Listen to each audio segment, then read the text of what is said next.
here as the special envoy to these talks between Serbia and Kosovo.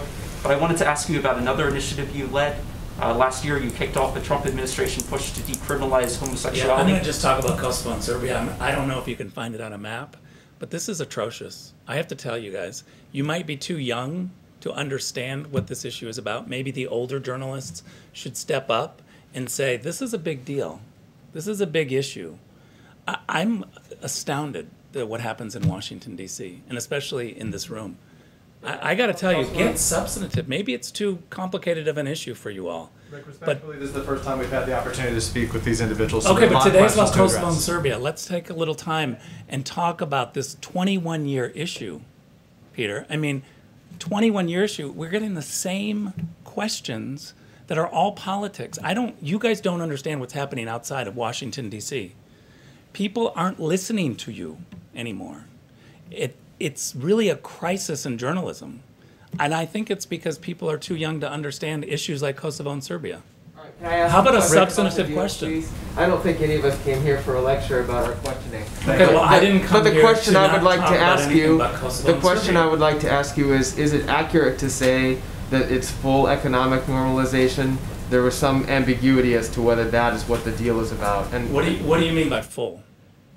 well, that's the question for you. No, it's a question for you. What's your definition of full? This is economic normalization for whatever the two parties could bring together. A whole bunch on rail, a whole bunch on water, a whole bunch on different industries. So more accurate to say working towards economic normalization, is that fair? No, I think it's incredible economic normalization.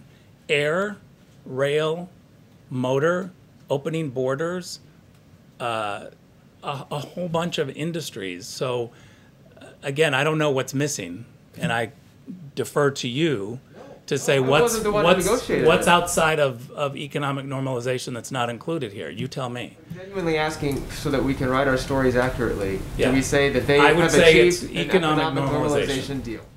What's changed from a few months ago when they pulled down the tariffs to today? What is the substantive difference? Have you read the agreement? You haven't put the agreement out. It's out.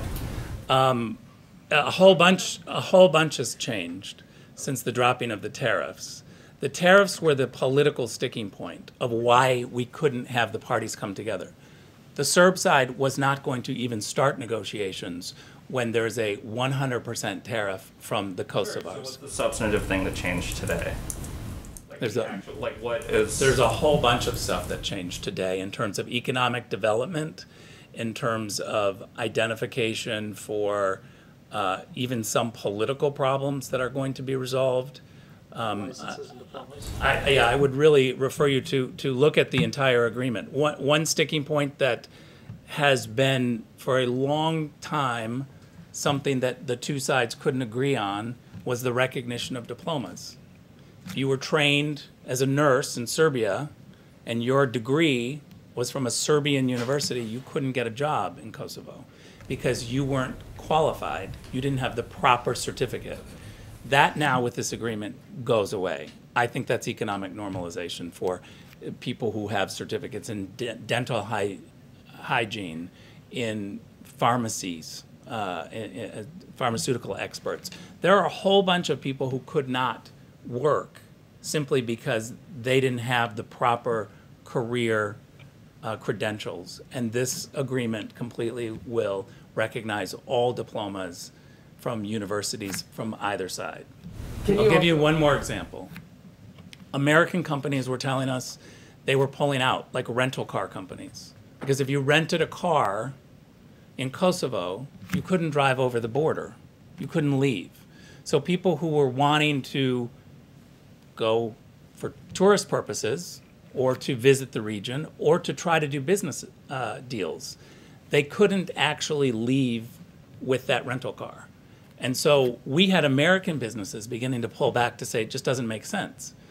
The Europeans were complaining just as much. There was a perceived conflict. And I think what we have now with this historic air agreement, rail agreement, motor agreement, all of the things that they've committed to implement will create normalized commerce.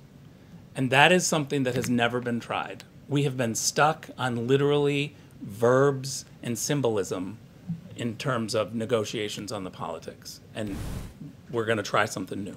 The president of Serbia said today to local reporters that